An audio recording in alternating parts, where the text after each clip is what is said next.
বিভিন্ন ঐতিহাসিক জায়গায় গিয়ে ব্লগ করে ডক্টর রবি। আর সেই ভিডিও দেখেই এক অচেনা লোক তাকে সন্ধান দেয় ৩৫০ বছরের পুরনো মহামূল্যবান গুপ্তধনের। আর সেই গুপ্তধন খুঁজতে গিয়েই একের পর এক বিপদে পড়তে থাকে সে। কিন্তু কেউ এই বৃদ্ধ লোক, আর কেনই বা সে এত মূল্যবান গুপ্তধনের খোঁজ দিল ডাক্তারকে?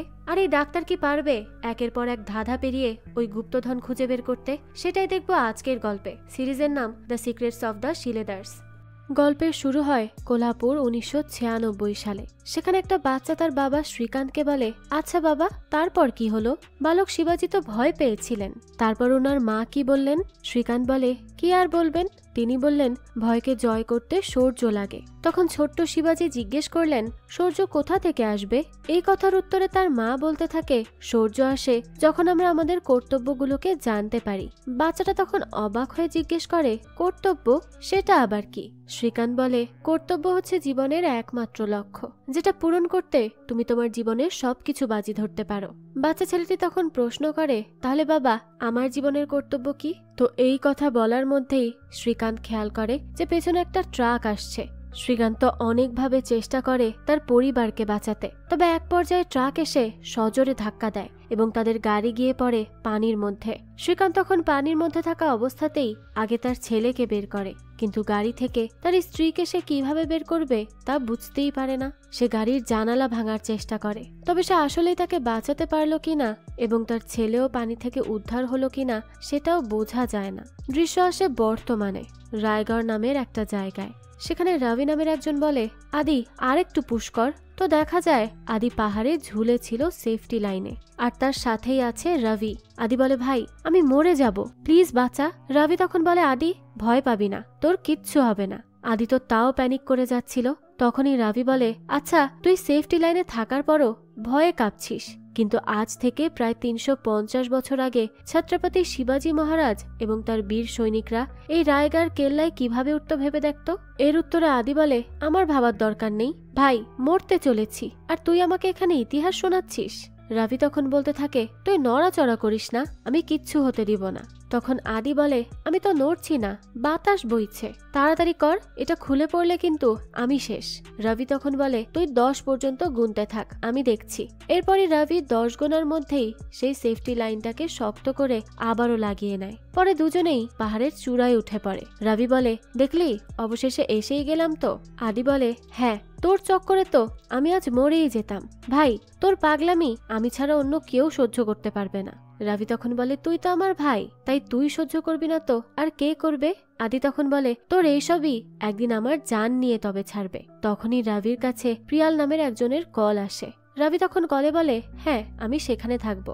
আদি তখন জিজ্ঞেস করে, কে রে? রবি জানায়, প্রিয়াল। এটা শুনে আদি বলে, ও ভালো, যখন ২-৩ বার কেউ কল করে তখন তো কিছু হতেই হবে। রবি তখন তাকে একটা মেরে সেখান থেকে সামনে চলে যায়। অন্যদিকে গাড়িতে কৃষ্ণকান্ত নামের একটা লোক রবির রায়গড়ের ভিডিও দেখছিল। সেখানে রবি বলছে, আমি এখন আছি সেই ঐতিহাসিক জায়গায় যেখানে হিন্দাবি স্বরাজ্য জন্ম হয়, আর এটাই সেই কেল্লা যেখানে আজ থেকে ৩৫০ বছর আগে ছত্রপতি শিবাজি মহারাজের রাজ্য অভিষেক হয়েছিল। তিনি যেই সিংহাসনে বসতেন সেই সিংহাসনও ছিল অমূল্য। সেটা ছিল ৩২ মণ স্বর্ণ এবং হীরা সহ দামি দামি সব জিনিস দিয়ে তৈরি। তো অনেক গল্পই আছে এই সিংহাসন নিয়ে। কেউ বলে মুঘলরা এটা গলিয়ে তাদের সাথে নিয়ে গেছে, তো আবার অনেকে বলে রাজার বীর সৈনিকরা কোথাও লুকিয়ে রেখেছে। কে জানে কোনটা সত্যি, তবে আমি বিশ্বাস করি এটা আজীবন একটা রহস্য হয়েই থেকে যাবে। তো কৃষ্ণকান্ত এই ভিডিওটা দেখে একটা স্মাইল করে। পরে সে মন্দিরে এসে দেখা করে প্রশিক নামের একজনের সাথে। প্রশিক বলে, স্যার এখানে দেখা করার রিস্ক কেন নিলেন? কৃষ্ণকান্ত বলে, দরকার ছিল তাই, আমার হাতে সময় খুব কম, মাত্র ৬ মাস আছে, আর ক্যান্সারের ৪র্থ স্টেজে আছি। প্রশিক এটা শুনে অবাক হয়ে বলে, কি বলছেন, কিভাবে? কৃষ্ণকান্ত তখন বলে, সেসব না হয় পরেই বলবো, এখন মন দিয়ে শোনো। আমি এতদিন ধরে সব দায়িত্ব অন্য কারো জন্য সামলেছিলাম, এখন সময় এসেছে শিলেদার্সের যে আসল উত্তরাধিকারী তাকে সবকিছু সঁপে দেওয়া। প্রশিক তখন জিজ্ঞেস করে, তো সে কি রেডি? কৃষ্ণকান্ত বলে, তাকে সব বলতেই হবে, কারণ আমার হাতে সময় নেই। তুমিও তৈরি থেকো, কারণ এখন থেকে তুমি সব হ্যান্ডেল করবে। আর যাওয়ার আগে পানিতে সূর্য দেখে প্রার্থনা করে যেও কিন্তু। দৃশ্য চলে আসে মুম্বাইতে। সেখানেও একজন লোক প্রভু নামের একজনকে বলে, কি খবর বলো তো? প্রভু বলে, আমি ওই জাজ কৃষ্ণকান্তের ব্যাপারে জানতে পেরেছি, তার হয়তো কি মেডিকেল সমস্যা আছে। লোকটা বলে, হ্যাঁ, তার ক্যান্সার। আমাদের হাতেও তার মতো 6 মাসই আছে, আর সে কিন্তু খুব স্মার্ট, তাই কিছু তো মুভ করবেই, তার উপর নজর রাখবে। অন্যদিকে প্রশিক পানিতে সূর্য দেখতে আসে, কারণ সে বুঝতে পেরেছে তার স্যার তাকে ইশারা করেছে, আর সেই ইশারা মতন এসে পানিতে একটা কিছুর চাবি পায়। তবে সেটা কিসের চাবি তা তো আমরা গল্পের মধ্যেই ধীরে ধীরে জানতে পারবো। এবার জাজ কৃষ্ণকান্তের জন্য একটা প্রোগ্রাম রাখা হয়। সেখানেই রাবিকে প্রিয়াল ইনভাইট করেছিল। তো প্রিয়াল স্টেজে এসে কৃষ্ণকান্তকে ডাকে, তবে দেখা যায় সেখানে সে অসুস্থ হয়ে পড়ে। রাবি ছিল একজন ডাক্তার, তাই রাবি এসে তাকে দ্রুত দেখে আর বলে, উনি ঠিক আছেন, আমি দেখছি। ওই সময় রাবি দেখে তার বাবার হাতের সেই রিংটা এই লোকের হাতেও আছে। আর তখনই কৃষ্ণকান্ত উঠে রাবির কানে কানে বলে, শৌর্যবান হতে হলে নিজের কর্তব্য দায়িত্ব জানতে হবে। তো এর দ্বারা বোঝা গেল সেদিন পানির থেকে বেঁচে যায় শ্রীকান্তের ছেলে, আর সেই হচ্ছে রবি। তো রবি তাকে ওষুধ দিয়ে আদিকে বলে, এটা কিভাবে সম্ভব? ওই জাজের হাতে এতটুক বলেই সে থেমে যায়। তারপর সে আর আদিকে রিং এর ব্যাপারটা বলেই না। এদিকে প্রিয়াল একটা বুক রাবিকে দেয় আর বলে, স্যার এখন ঠিক আছেন, তাই আপনাকে উনি থ্যাঙ্কস দিয়ে ওনার একটা বুকের কপি দিয়েছেন। রবি সেটা খুলে দেখে, সেখানে লেখা আছে, তুমি কি তোমার কর্তব্য সম্পর্কে জানতে চাও? তাহলে একা দেখা করতে এসো। তো কৃষ্ণকান্ত এরকম কথা বলছিল কারণ প্রভুর লোকেরা এবং সে তাদের উপর নজর রাখছিল, তাই স্মার্টলি কাজ করে কৃষ্ণকান্ত। অন্যদিকে কৃষ্ণকান্তের পেছনে যে লোকটা প্রভুকে ঠিক করেছে, সে আজ কিছু পুরোহিত নিয়ে পুজো করছিল। লোকটার নাম রাম, আর সে পুরোহিতকে বলছিল, আমার পূর্বপুরুষদের ডাকুন, তাদেরকে জিজ্ঞেস করুন গুপ্তধন কোথায় লুকিয়ে রেখেছে। একজনের দোষের জন্য কি তার পরবর্তী প্রজন্মও শাস্তি পাবে নাকি?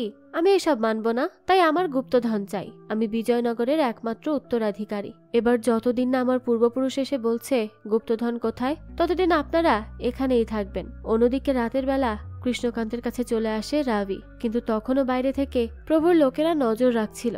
যাক, তো রাবি কৃষ্ণকান্তকে বলে, আপনি আমাকে কিছু বলবেন? কৃষ্ণকান্ত বলে, আমি তো ভাবিনি তুমি আসবে। এটা শুনে রবি বলে, আমি আসবো আপনি জানতেন, কারণ আপনি অসুস্থ ছিলেন না, সেখানে অসুস্থ হওয়ার নাটক করেছিলেন। তো এরপরই বইতে সেই মেসেজ আর আপনার হাতের এই রিং, তাই আমাকে তো আসতেই হতো। এবার কৃষ্ণকান্ত একটা ডায়েরি দেয়, যেখানে রবির সম্পর্কে সব ইনফরমেশন ছিল।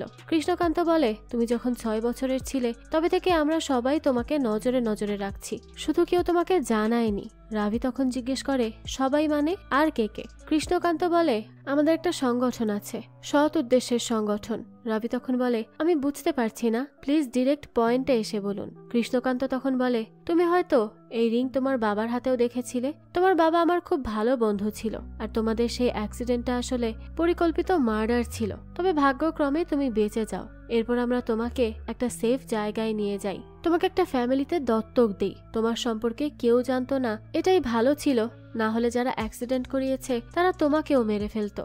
আর এই যে তোমার ইতিহাস এবং ছাত্রপতি শিবাজি মহারাজের প্রতি ভালোবাসা আর সম্মান আছে, সেটা তোমার বাবা দাদুর থেকেই পেয়েছো। আমরা তোমাকে প্রস্তুত করেছি আজকের দিনের জন্য, যাতে করে এই সব সামলাতে পারো। রবি তখন তাকে জিজ্ঞেস করে, সেটা কি? কৃষ্ণকান্ত জানায়, শিলেদারের কর্তব্য, যেখানের কর্তব্য দায়িত্ব পালন করে গিয়ে আর রক্ষা করতে গিয়ে তোমার বাবা মারা গিয়েছেন। রবি তখন বলে, কি রক্ষা করব আমি? কৃষ্ণকান্ত বলে, গুপ্তধন। রবি তো এটা শুনে অবাক হয়ে যায় আর জিজ্ঞেস করে, কিসের গুপ্তধন? কৃষ্ণকান্ত জানায়, ছাত্রপতি শিবাজি মহারাজের গুপ্তধন। কিন্তু রবি তো এসব একদমই বিশ্বাস করে না। সে বলে, স্যার, আপনি এত শিক্ষিত আর বুদ্ধিমান হয়ে গুপ্তধনে বিশ্বাস করেন কিভাবে? আর যদি গুপ্তধন থাকতো তাহলে 350 বছর ধরে কেউ পেল না কেন? কৃষ্ণকান্ত তখন বলে, কিভাবে পাবে? বছরের পর বছর ধরে প্রজন্মের পর প্রজন্ম থেকে শিলেদাররা রক্ষা করে আসছে এই গুপ্তধন। তুমি ভেবে দেখো, যদি সত্যি গুপ্তধন বলতে কিছু না থাকতো, তাহলে তোমার বাবার প্রাণ কেন যেত? কেন তাকে মারা হলো? আমার কাজ ছিল তোমাকে শিলেদারের প্রধান করে দায়িত্ব সঁপে দেওয়া। আমি সেই চেষ্টা করেছি। তো তখনই সেখানে প্রভুর পাঠানো 2জন লোক আসে শর্ট সার্কিট চেক করতে। কৃষ্ণকান্ত বুঝতে পারে এইসব কাদের কাজ, তাই সে রবিকে বলে, ডাক্তার, আপনি আমাকে দেখতে এসেছেন, আমি খুশি হয়েছি, এবার আসুন আপনি, আর এটা আপনার বইটা। তো রবিকে বিদায় করার পরই প্রভু কল করে তার বস রামকে, আর সে বলে, এই নিশ্চিত কিছু গন্ডগোল আছে। কৃষ্ণকান্তকে গিয়ে জিজ্ঞেস করো ডাক্তার কেন এসেছে আর তার পরিকল্পনা কি। আমার কিন্তু আর সহ্য হচ্ছে না প্রভু, তো প্রভু গিয়ে দেখা যায় কৃষ্ণকান্তকে পালানোর সময় ধরে ফেলে আর তাকে ঘুষি মেরে দেয়। অন্যদিকে রাভি ঘুম থেকে উঠে পড়ে তার বাবাকে স্বপ্নে দেখে। ঘুম থেকে উঠতেই রাভিকে পুলিশ ধরে আনে, কারণ গত রাতে কৃষ্ণকান্ত মারা গিয়েছে আর পুলিশ তাকেই সন্দেহ করছে। রাভি বলে, আমি সেখান থেকে আসার পর ওনার কাছে দুজন ইলেকট্রিশিয়ান এসেছিল, কিন্তু তাদের ফুটেজ কেন নেই সিসি ক্যামেরায়? অফিসার তখন বলে, থাকলে তো অবশ্যই দেখবে, সত্যি সত্যি বলো তাকে কিভাবে খুন করেছ? রাভি তখন বলে, আমি কিভাবে খুন করব, আর আমি কেনই বা মারতে যাব? ওই সময়ই সেই প্রিয়ালও সেখানে আসে। অফিসার প্রিয়ালকে বলে, জাজের কাছে এই লোকই শেষবার গিয়েছিল, সে 8টায় যায়, 9টায় বেরিয়ে আসে। রাভি বলে, তো 9টায় যদি আমি ওনাকে খুন করে থাকতাম, তাহলে 9:30-এর দিকে স্যার আমাকে মেসেজ দিল কিভাবে? অফিসার তখন বলে, হয়তো তুমি নিজেই দিয়েছো। এটা শুনে আদি বলতে থাকে, আমার ভাই আমার সাথেই ছিল, বিশ্বাস না হলে মোবাইলের লোকেশন দেখে নিন। প্রিয়াল তখন বলে, এরকম সামান্য একটা ফুটেজের উপর ভিত্তি করে আপনি কাউকে পুলিশ স্টেশনে আনতে পারেন না, ওনাকে এখন ছাড়ুন, আর প্রমাণ পেলে তারপর ধরে আনবেন। তো রাভিকে আপাতত এরপর ছেড়ে দেওয়া হয়। প্রিয়াল বলে, আমি বুঝতে পারছি না স্যারকে কেন কেউ মারবে, কারণ ওনার হাতে ছিলই তো মাত্র 6 মাস সময়। রাভি বলে, ও সেজন্যই উনি আমার সাথে এত তাড়াহুড়ো করে মিট করেছেন। প্রিয়াল এটা শুনে বলে, তো উনি কি তোমাকে কিছু বলেছেন?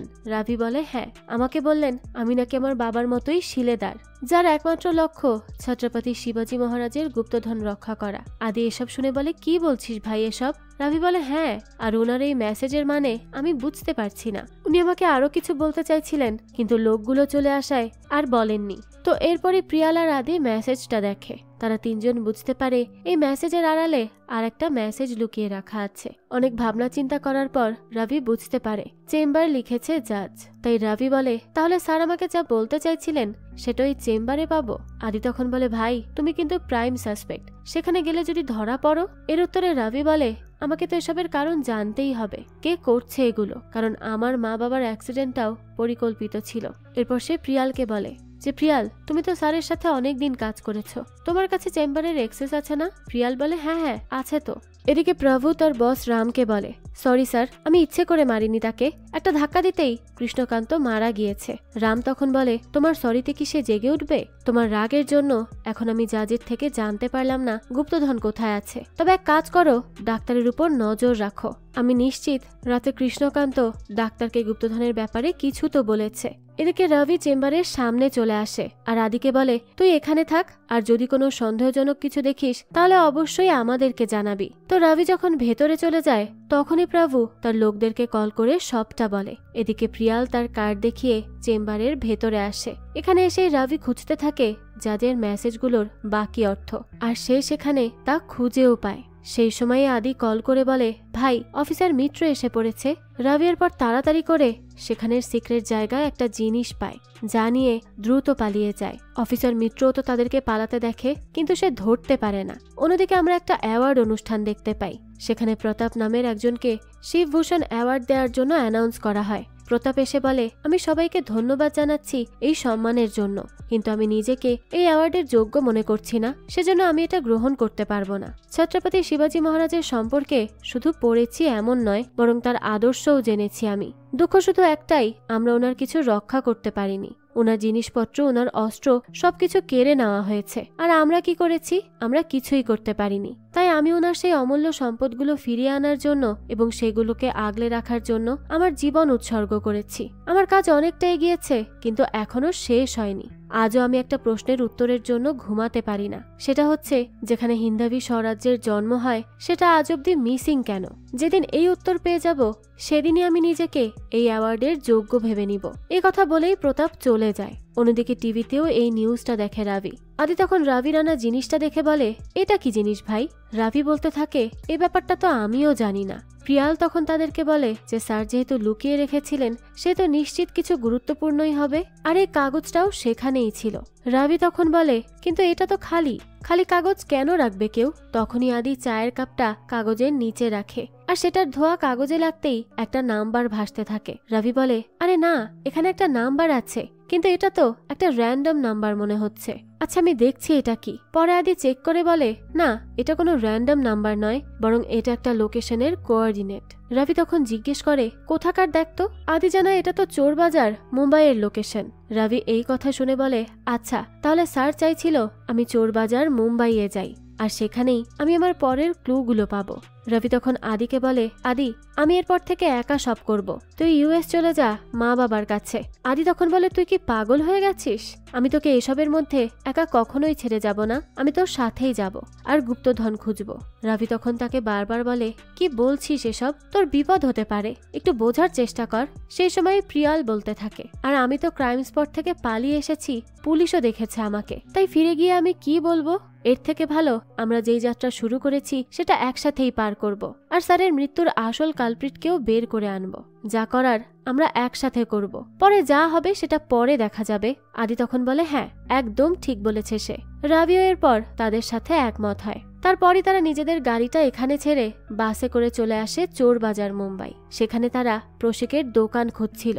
এদিকে প্রশিক নিউজে দেখতে পায় কৃষ্ণকান্ত মারা গেছে, তাই সে তার দোকানটা ভেতর থেকে লক করে দেয়। সেই সময় রবিরা দোকানে এসে নক করে, কিন্তু প্রশিক বলে, দোকান বন্ধ, কাল আসো। এটা শুনে রবি বলে, আমাকে কেউ একজন বলেছিল শৌর্য পেতে হলে নিজের কর্তব্য দায়িত্ব জানতে হবে। এই কথা শুনেই প্রশিক দরজা খুলে দেয় আর তাদেরকে ভেতরে আনে। প্রশিক সেই জিনিসটা দেখে বলে, এটা তুমি কোথায় পেলে? রবি জানায়, আমি এটা স্যারের চেম্বার থেকে পেয়েছি। প্রশিক তখন তাকে জিজ্ঞেস করে, আচ্ছা তোমাদেরকে কেউ ফলো করেনি তো? আদি তখন জানায়, না কেউই করেনি, আমরা সবার চোখে ধুলো দিয়ে এসেছি। কিন্তু তখনই সেখানে প্রভু তার লোকেদের নিয়ে চলে আসে। প্রশিক তখন তাদেরকে পেছনের দরজা দিয়ে পালাতে বলে আর নিজে সেখানে লুকিয়ে থাকে। এবার তো প্রভুরা তাদের পেছনেই পড়ে যায়, তাদের মধ্যে খুব মারপিট হয়। কিন্তু কিছু সময় পরই রবি আর প্রশিক একটা গাড়ি নিয়ে আসে আর প্রিয়াল আদিকে তুলে সেখান থেকে পালিয়ে যায়। অন্যদিকে অফিসার মিত্রকে এসে পাতিল বলে, স্যার তারা গাড়িটা মাঝপথেই ছেড়ে দিয়েছে। আর আরেকজন অফিসার বলে, স্যার ওদিন ভ্যান গাড়ির লোক প্রভু যে নাম্বার এবং আইডি কার্ড দেখিয়েছিল সেটা সম্পূর্ণ ফেক। এ কথা শুনে অফিসার মিত্র বলে, সবকিছুতে বড়সড় ঘাপলা আছে, আগে এদের ধরি তারপর ভ্যান গাড়িকে ধরবো। অন্যদিকে প্রশিক তাদেরকে নিজের বাড়িতে আনে। রবি তার ভাইকে তখন ব্যান্ডেজ করে বলে, এরা গুলি করেছিল আমাদেরকে, তার মানে তারা আমাদের মারতে চাইছিল। প্রশিক বলে, হ্যাঁ খুবই ভয়ঙ্কর মানুষেরা রবি, এরা আজ মারতে পারেনি কিন্তু কাল আবারও হামলা করবে। রবি এসব শুনে বলে, এরা কারা আর কৃষ্ণকান্ত স্যারকে কেনই বা মেরেছে? প্রশিক বলে, সে অনেক পুরনো লড়াই। প্রিয়াল তখন জিজ্ঞেস করে, অনেক পুরনো মানে? কৃষ্ণকান্ত স্যার আমাকে যা বলেছিলেন সেটা হচ্ছে 1680-র দশকের। ছত্রপতি শিবাজী মহারাজের মৃত্যুর পর ছত্রপতি সম্ভাজি মহারাজ সিংহাসনে বসেন, কিন্তু আওরঙ্গজেবের প্রতারণায় ওনার মৃত্যু হয়। আর এই ঘটনার সদ্ব্যবহার করে মুঘলরা। তারা আক্রমণ করে রায়গড়ে আর কেল্লায় কবজা করার পর সব সম্পত্তি লুটপাট করতে চায়। কিন্তু তারা সেখানে আসার আগেই কিছু মারাঠা বাহিনী সেগুলোকে অন্য কোথাও সরিয়ে রেখেছিল, আর সেই বাহিনীই ছিল শিলেদারদের। তাদেরকে এই সম্পত্তি রক্ষা করার দায়িত্ব দেওয়া হয়। আর তবে থেকেই সেই বজ্জাতগুলো সম্পত্তি খোঁজার পেছনে পড়ে আছে এবং শিলেদারদের বংশধররাও জেনারেশন টু জেনারেশন গুপ্তধন রক্ষার কাজ করছে।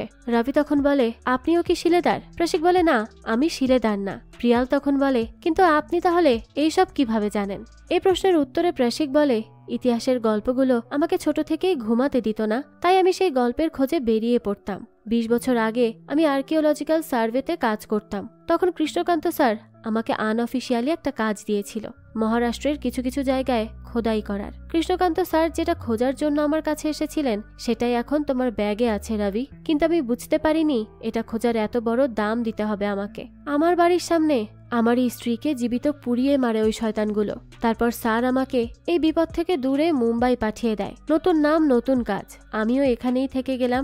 ইতিহাস খোঁজার পেছনে আমি আমার বর্তমান ভবিষ্যৎ দুটোই হারিয়ে ফেললাম, কিন্তু যেই জিনিসের জন্য আমার স্ত্রী প্রতিভার প্রাণ গেল সেই জিনিস আমি ওই শয়তানদের হাতে পড়তে দিবই না। তো কিছুদিন আগে স্যার আমার সাথে দেখা করে এই চাবিটা দিয়েছেন আর বলেছিলেন নতুন শিলেদার আসবেই, মনে রেখো এরা এটা পাওয়ার জন্য অনেক মানুষের প্রাণ নিয়েছে আর এখনো অনেক কিছুই করতে পারে। প্রিয়াল তাদেরকে রেখে তখন বাইরে আসে আর একটা ছোট্ট মোবাইল দিয়ে কল করে। দেখা যায় প্রিয়াল আসলে রামের ইনফর্মার হয়ে কাজ করছে। প্রিয়াল বলে, সরি স্যার, আমি সময় পাইনি রিপ্লাই করার। রাম তখন বলে, আমাকে আপডেট জানাবে না? দেখো খুব ভালো করে রবির পরবর্তী পরিকল্পনা সম্পর্কে জানো আর আমাকেও সেটা জানাও, বুঝেছো? প্রিয়াল বলে, হ্যাঁ স্যার ঠিক আছে। তো রবি তখন কল্পনা করে ছোটবেলাতে সেই জিনিসটা তার বাবার গাড়িতে দেখেছে। বর্তমানে প্রশিক বলে, আমার মতে গুপ্তধনের চাবির 3টা অংশ আছে। একটা তুমি স্যারের চেম্বারে পেয়েছো, আর একটা তোমার বাবার কাছে ছিল যা হয়তো এখন তোমার বাবার শত্রুদের কাছে আছে। কারণ অ্যাক্সিডেন্ট হয়েছিল তোমাদের। রাভি এরপর জিজ্ঞেস করে, তো তৃতীয়টা কোথায়? প্রাশিক সেটা বলতে পারছিল না। তখনই রাভি বলে, আচ্ছা সেই চাবির 3টা অংশ হলে এটা কোন তালার চাবি? প্রাশিক তখন জিজ্ঞেস করে, স্যার কি আর কিছু বলেননি?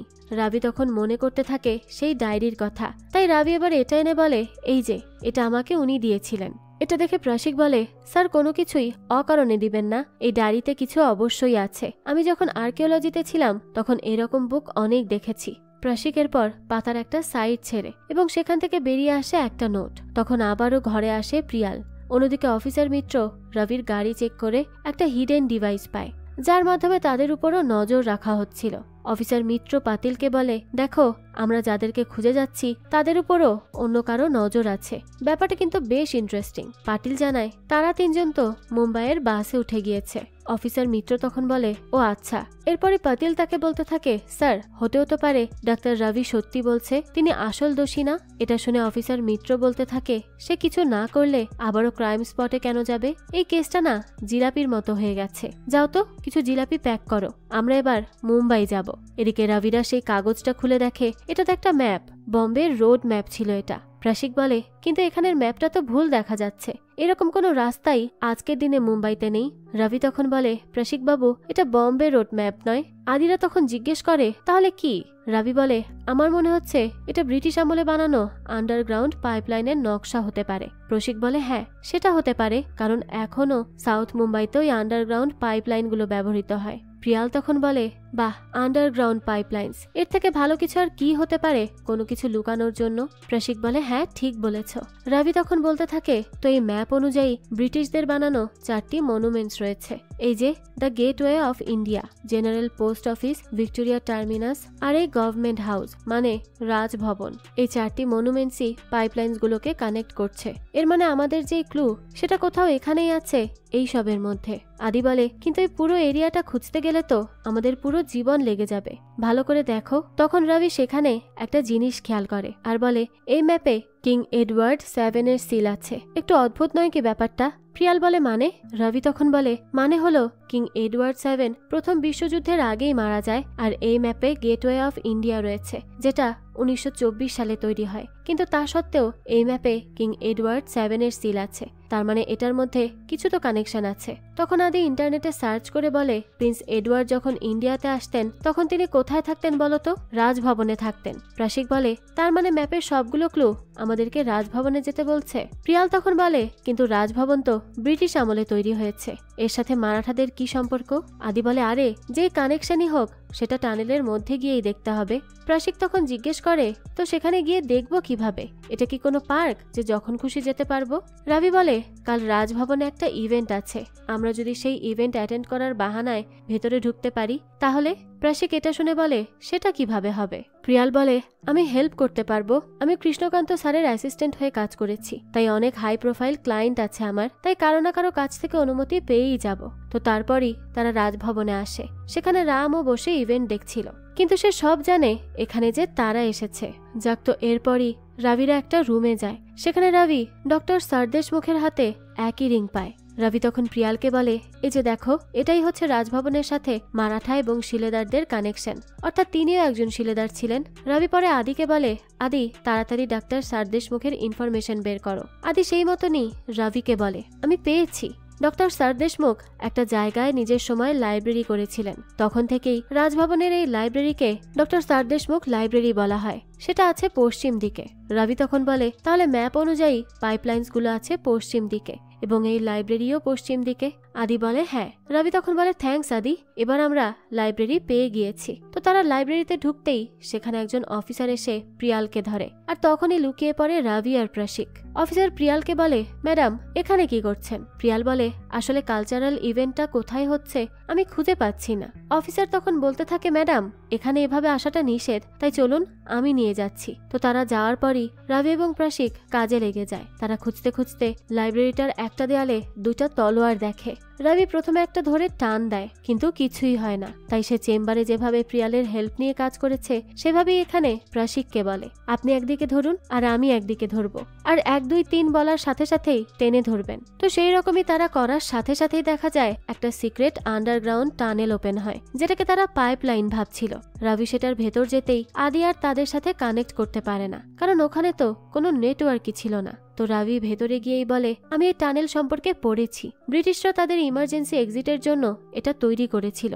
প্রাশিক তখন বলে, সত্যি অসাধারণ বুদ্ধি, আর শিলেদারদের তো তুলনাই হয় না, তারা কত সুন্দর একটা জায়গা সিলেক্ট করেছে। তখনই রাবি দেয়ালে হাত দিয়ে একটা দরজা পায়, যেটা লক খুলে সেই চাবিটা দিয়ে। রাবি আর প্রাশিক এরপর ভেতরে ঢুকতেই দরজা অটো আবারও লক হয়ে যায়। ওদিকে রাজভবনে প্রভু এসেছে সিসি ক্যামেরা চেক করতে। আদি তো সব দেখে, তাই বারবার রাবিকে কল করে, কিন্তু নেটওয়ার্ক না থাকায় কল রিসিভই হয় না। এদিকে রাবি বলে, এটা একটা স্পেশাল রুম, যেখানে বাইরে থেকে বাতাস আসতে পারবে না, তাই জলদি আমাদেরকে এখান থেকে বের হতেই হবে, না হলে যে কোনো কিছুই হতে পারে। রাবি তখন সেখানে শিলেদারদের সিম্বল পায়। সে বলে, ডক্টর স্যার দেশমুখ যখন লাইব্রেরি করে তখন এই রুমটা তৈরি করা হয়, আর আমরা এখানে নিশ্চিত কিছু ক্লু তো পাবোই পাবো। তো তখনই রবি সেখানে একটা দেয়ালে তলোয়ারের চিহ্ন পায়, তবে একটা ধাক্কা দিয়ে লাভ হয় না, আবারও সেটা ফিরে আসে। ওই সময় প্রাশিক বসে পড়ে, কারণ তার নিঃশ্বাস নিতে কষ্ট হচ্ছিল। রবি তো তার কাছে যেতেই দেখে পাশে ঢাল চিহ্ন আছে। প্রাশিক বলে, তার মানে তলোয়ার আর ঢাল এই দুটোতে একসাথে ধাক্কা দিতে হবে।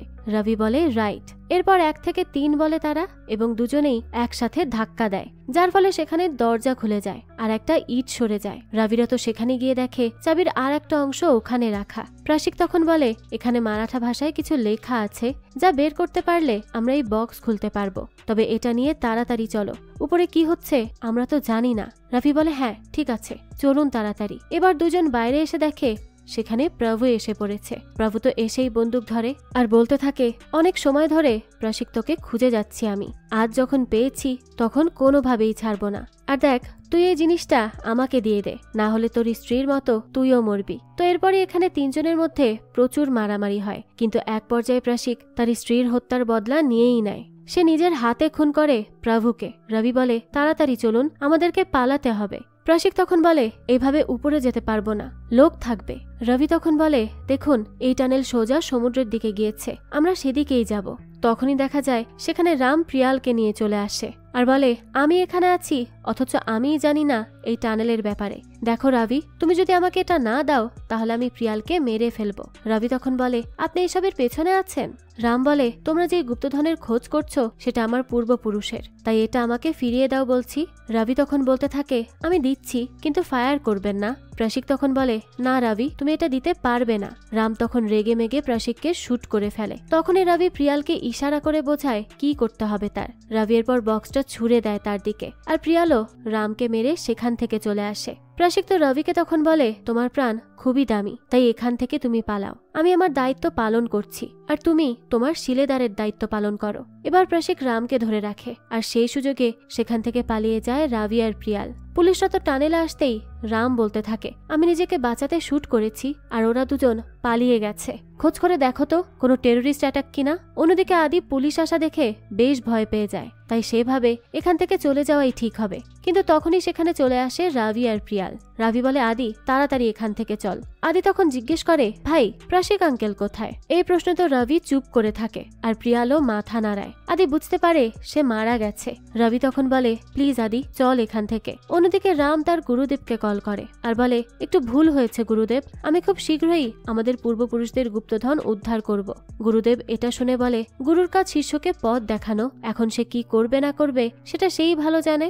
রাম তখন বলে, না গুরুদেব, আমি আপনার গুরুদক্ষিণা খুব জলদিই নিয়ে আসবো। গুরুদেব এটা শুনে বলে, ঠিক আছে, আমিও অপেক্ষা করব। তো এই গুরুদেবের নামটা কি আর কে সে, এটা তো এখনো জানা যায়নি।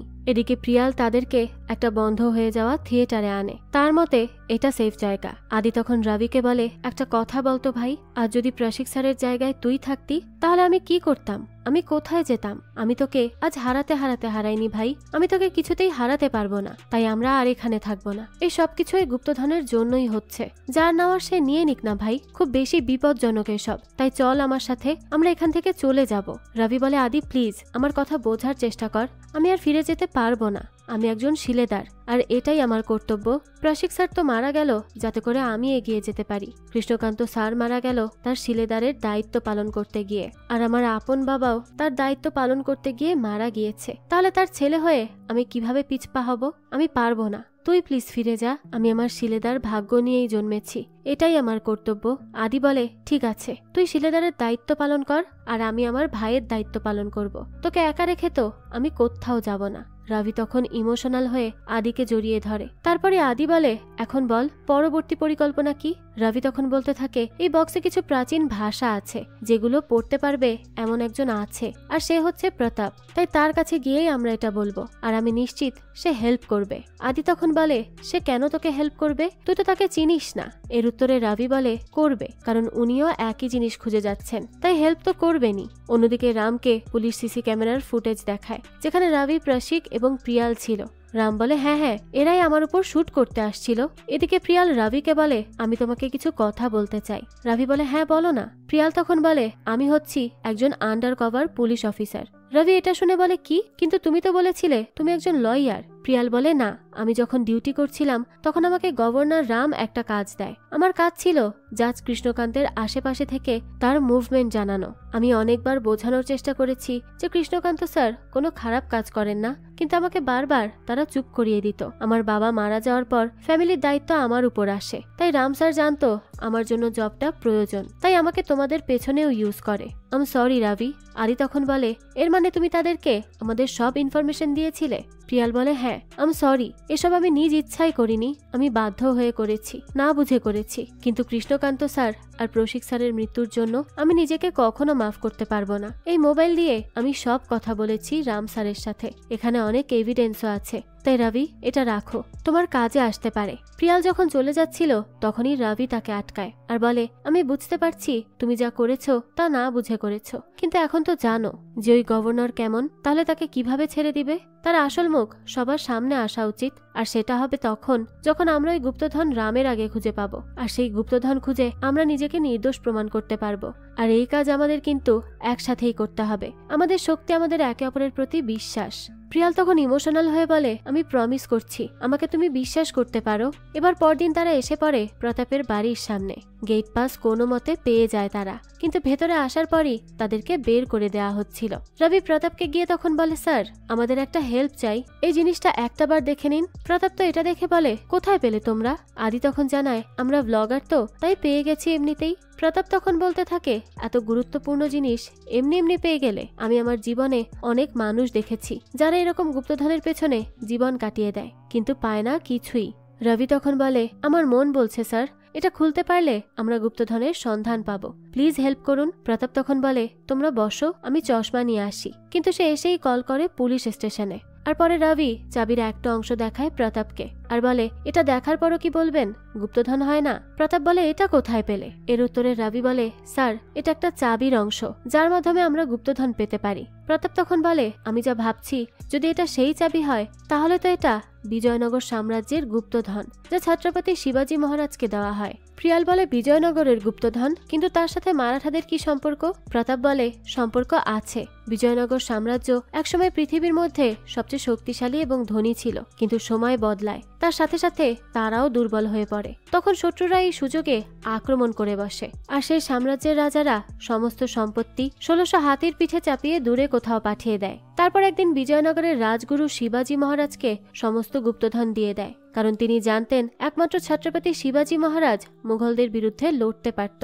আর এরপর শিলেদারদের টিম করা হয়, যার ফলে এখন পর্যন্ত কেউ সেই গুপ্তধন পায়নি। আর এটাই হচ্ছে সেই গুপ্তধনের চাবি যা তোমার কাছে আছে। রবি বলে, কিন্তু এর আগে আপনি কখনো এসব আপনার বইতে কেন লেখেননি? প্রতাপ বলে, কারণ প্রমাণ করার মতো ঐতিহাসিক কিছু ছিলই না যা আজ আছে, তো চলো আমার সাথে। অন্যদিকে পুলিশ অফিসার লেগে আছে ওই কেসগুলো নিয়ে, কারণ যেই কয়টা খুন হয়েছে সেগুলো একটা আরেকটার সাথে রিলেটেড। এদিকে প্রতাপ সেই বক্সটার ভাষাগুলো একটা কাগজের মধ্যে লেখে, যেটা আসলে ছত্রপতি শিবাজী মহারাজের জন্ম তারিখ। রবি সেই অনুযায়ী কোডগুলো বসায়, কিন্তু বক্স তো ওপেন হয় না। প্রতাপ তখন বলে, এটা এত সহজ হবে না, হয়তো অন্যভাবে এটার কোডকে ডিকোড করতে হবে। এটা শুনে রবি বলতে থাকে, ছোটবেলাতে দাদু আমাকে এমন সব ধাঁধা বলতো যেগুলো ডিকোড করতে আমি কাটা পায়াদির চার্ট ইউজ করতাম। যেখানে অক্ষরকে কোড আকারে রাখা হয়। তাই আদি, তুই কাটাপায়াদির চার্ট অনলাইনে সার্চ কর আর আমাকে হেল্প কর। এবার রাভি অক্ষর বলে আর আদি কোড বলে। সেগুলোকে মিলিয়ে রাভি একটা সংখ্যা বলে আর প্রিয়াল সেটা বক্সে ইনপুট করে, কিন্তু তাও বক্স খোলে না। রাভির তখন মনে পড়ে কাটাপায়াদিতে কোডগুলোকে রিভার্স করে লিখতে হয়। আর এবার রাভি যখন উল্টো করে আবারও কোডগুলো বক্সে ইনপুট করে তখন সেটা খুলে যায়। আর এই বক্সে ছিল ছত্রপতি শিবাজি মহারাজের চাকু। প্রতাপ তো এটা দেখে মারাত্মক খুশি হয়, সেই সাথে বাকিরাও। এরপর সেখানে একটা কাপড়ের মধ্যে কিছু ভগবানের ছবি ছিল, সেটা নিয়েও আর একটা ধাঁধা বের হয়। প্রতাপ একটা বই দেখিয়ে বলে কর্ণাটকের বাদামি গুহার পাশে একটা মন্দির আছে আর সেই মন্দিরের পাশের পাথরে এই ছবিগুলো আঁকা আছে, অর্থাৎ তোমাদের পরবর্তী গন্তব্য বাদামি। তো তখনই দেখা যায় পুলিশ গেটের সামনে চলে আসে। তাই প্রতাপ যায় তাদের সামলাতে, কারণ সে না বুঝেই তাদের ডেকেছিল, তবে কি করবে বুঝতে পারে না। তখন রবি বলে, স্যার আপনার সেই অ্যাওয়ার্ড না নেওয়ার ভিডিও আমি দেখেছি, আর আপনার কাছে সবচেয়ে অমূল্য হচ্ছে ছত্রপতি শিবাজি মহারাজের সিংহাসন। তো আপনি কি বিশ্বাস করছেন না আমরা গুপ্তধন পর্যন্ত গেলে সেই সিংহাসনও সেখানে পাবো? তাহলে প্লিজ আমাদেরকে বাঁচান এখন। প্রতাপ বলে, হ্যাঁ, একজন সত্যিকারের শিলেদারি পারবে আমাকে সিংহাসন পর্যন্ত পৌঁছে দিতে। ঠিক আছে, আসো, আমার সাথে আসো। এরপরই তাদেরকে হেলিকপ্টারে করে প্রতাপ উড়ে চলে যায়। নিচে থেকে অফিসার মিত্র সব দেখে। এদিকে এরা কর্ণাটকের সেই পাথরের কাছে আসে, সেই মূর্তির ছবিগুলো দেখে কিছু ক্লু বের করার চেষ্টা করে। তখনই রবি সেই কাপড়টা আলোয় ধরে আর দেখতে পায় একটা উল্টো শিবলিঙ্গ আছে এখানে। এবার রবি প্রথমে না বুঝলেও পরে বুঝতে পারে। সে দেখে পানিতে প্রতিবিম্ব উল্টোই হয়, আর সামনেও শিবের মন্দিরের প্রতিবিম্ব পরে উল্টো দেখা যাচ্ছে। এর মানে তাদের সেখানেই যেতে হবে। এদিকে অফিসার মিত্র জানতে পারে আজ হঠাৎ করেই গভর্নর কোথায় যেন চলে গেছে। অফিসার মিত্র তখন তার সিনিয়র স্যারকে বলে, এই গভর্নর যতটা সহজ সরল দেখায় আসলে ততটা নয়, চলুন গিয়ে দেখা যাক। তো রাম যেতে যেতে বলছিল, অবশেষে আমাদের যা তা আমরা পেতে চলেছি, লোকেশন পাওয়া গেছে। তো এরপরই সে তার লোক সুন্দরকে বলে, লোকেশন যেদিকে সেদিকেই চলো। অন্যদিকে রবিরা মন্দিরে গিয়ে একটা শিবলিঙ্গর জলের ধারা আটকে রাখতে দেখে। রবি সেই জায়গায় হাত দিয়ে একটা শিলেদারের সাইন পায়। এবার বাইরে সেই জলের ধারার মধ্যে হাত দিয়ে একটা শঙ্খ পায় সে, যার মধ্যে কিছু লেখা ছিল, আর সেদিকেই এবার তারা এগিয়ে যায়। তবে মাঝপথে গিয়ে প্রতাপ বলে, আমি একটু রেস্ট করছি, 5 মিনিট দাও, তোমরা যাও, আমি আসছি। প্রিয়াল বলে, হ্যাঁ চলো, পুলিশ আসতে পারে। এবার তারা সামনে যেতেই সেখানে এসে হাজির হয় রাম আর তার লোকেরা। আবারও রামরা রবিদের পেছনেই পড়ে যায়। রাম তো এক পর্যায়ে আদিকে ধরে ফেলে আর রবিকে বলে, যদি আমাকে গুপ্তধন না দিস তাহলে তোর ভাইয়ের চোখ শেষ। রবি তখন বাধ্য হয়ে বলে, আমরা ক্লু নিয়ে খুঁজে যাচ্ছি, চলো আমাদের সাথে। এবার সেই গুহাতে গিয়ে শঙ্খটা একটা মূর্তির পাশে সেট করে সে, যার ফলে সেখানে একটা দরজা সামনে আসে। রাম বলতে থাকে, এখানেই আমাদের পূর্বপুরুষদের সম্পত্তি আছে, তাড়াতাড়ি খোল। রবি তখন বলে, আমরা নিশ্চিত না এখানেই গুপ্তধন থাকবে কিনা। রাম বলে, এখানেই আছে, খোল বলছি। নিজের মাথা কাজে লাগিয়ে ভাব কিভাবে খুলবে। রবি এরপর লকটা দেখে মনে করে ছত্রপতি শিবাজি মহারাজের চাকু দিয়ে এটা খুলবে, আর সে সেটাই ইউজ করে। দেখা যায় সত্যি সত্যি লকটা খুলে যায়। তো দরজা খুলতেই সেখানে দেখা যায় অজস্র স্বর্ণ মুদ্রা হীরা জহরতে ভর্তি হয়ে আছে। রাম আর তার লোকেরা তো এসব দেখে পাগল হয়ে যায়। রবি বলে, এই গুপ্তধনের জন্যই কি এতগুলো মানুষের প্রাণ গেল? আর ছত্রপতি শিবাজি মহারাজের সিংহাসন কোথায়? প্রিয়াল বলে, তুমি সত্যিই ভেবেছিলে এখানে সিংহাসন থাকবে? রবি বলে, হ্যাঁ, কারণ আমরা যেই চাবিগুলোর খণ্ড খণ্ড উদ্ধার করেছি সেগুলো তাহলে কিসের জন্য? এই গুপ্তধন তো ওপেন হয়েছে চাকু দিয়ে, তার মানে সিংহাসন অন্য কোনো সিক্রেট জায়গায় আছে। আসলে শিলেদার এতদিন ধরে যেই গুপ্তধন রক্ষা করেছে সেটা এই স্বর্ণ নয়, বরং ছত্রপতি শিবাজি মহারাজের সিংহাসন। আর সেটার ক্লু এখানে আছে, কারণ আরো একটা অংশ লাগবে, তারপরই এই চাবি এক হয়ে যাবে আর সেই সিংহাসনের দরজা খুলবে। আদি বলতে থাকে, ভাই এখানে কিভাবে খুঁজবো? কত কিছু আছে, কোনটা ক্লু কিভাবে বুঝবো? তখন রবি সেখানে একটা বক্স পায়, যার মধ্যে ছত্রপতি শিবাজি মহারাজের চাকু রাখতেই একটা ড্রয়ার ওপেন হয়, আর এর মধ্যে থেকেই তারা পেয়ে যায় চাবির দ্বিতীয় অংশ। কিন্তু তৃতীয় অংশটা ছিল তার বাবার কাছে, যা শত্রুরা তার বাবাকে মেরে নিয়ে চলে গেছে। তো রবি গিয়ে এরপর রামকে ধরে আর জিজ্ঞেস করতে থাকে, কোথায় সেই চাবির অংশ? রাম বলে, কিসের কি? তোকে আমি মেরেই ফেলবো বলছি। তবে রাম গুলি করার আগেই প্রতাপ এসে রামকে গুলি করে দেয়। রবি বলে, স্যার আপনি তাকে মেরে দিলেন? প্রতাপ তখন বলতে থাকে, তোমার বেঁচে থাকাটা জরুরি, তো কি সিংহাসন পেলে? রবি বলে, না, এখানে তো নেই, তবে হয়তোবা আমি জানি কোথায় আছে। এরপরই সেখানের একটা লেখা পড়ে তারা জানতে পারে সিংহাসন আসলে রায়গড়েই আছে। তাই আদি আর প্রিয়াল বলে, তোমরা যাও, পুলিশ আসলে এদিকে সব আমরা সামলে নিব। তো এরা যাওয়ার পরই পুলিশ আসে আর প্রিয়াল তার আসল পরিচয় দেয়। পুলিশ তারপর প্রিয়ালদেরকে সত্যিটা কি সেটা নিয়ে প্রশ্ন করতে থাকে। প্রিয়াল যা যা বলে অফিসার মিত্র তো সেসবের কিছুই বিশ্বাস করতে পারছিল না। তার কাছে তো সবকিছু সিনেমা মনে হচ্ছিল। তারা প্রমাণ চাইছিল এই সবকিছুর। তখনই আদি বলে, প্রমাণ আছে, আমি সেখানে সবকিছু শুরু থেকেই রেকর্ড করেছি, দেখে নিতে পারেন। মিস্টার মিত্র বলে, তো রবি কোথায়? এর উত্তরে প্রিয়াল বলে, জানি না, তবে এতটুকু জানি সে তার লক্ষ্যের খুব নিকটে। তার সব প্রশ্নের উত্তর সে খুঁজছে। এদিকে রবি আর প্রতাপ আসে রায়গড়ে। সেখানে তারা একটা বন্ধ ঘর খুঁজে বের করে, কিন্তু এখানে কোনো যাওয়ার পথ ছিল না। রবি বলে, এটা হতে পারে শিলেদাররা এই জন্য বানিয়েছিল যাতে করে শত্রুরা এই পর্যন্ত আসলেও বন্ধ ঘর দেখে আবারও চলে যায়। তারা হয়তো এটা ভাববেও না সামনেই সিংহাসনে যাওয়ার কোনো পথ থাকতে পারে। প্রতাপ তখন বলে, সত্যিই তো, এরকম তো আমিও আজ পর্যন্ত ভাবিনি। এটা শুনে রবি তাকে বলে, তাহলে আমাদেরকে সামনে যাওয়ার ক্লু এই ঘরেই খুঁজতে হবে। তারপরে সে সেখানে একটা অর্ধচন্দ্র দেখে, যেটা ছিল তাদের একটা ক্লু। তো রবি সেটা টাচ করতেই একটা দরজা খুলে যায়। সেটা টেনেই রবি আর একটা জায়গায় আসে।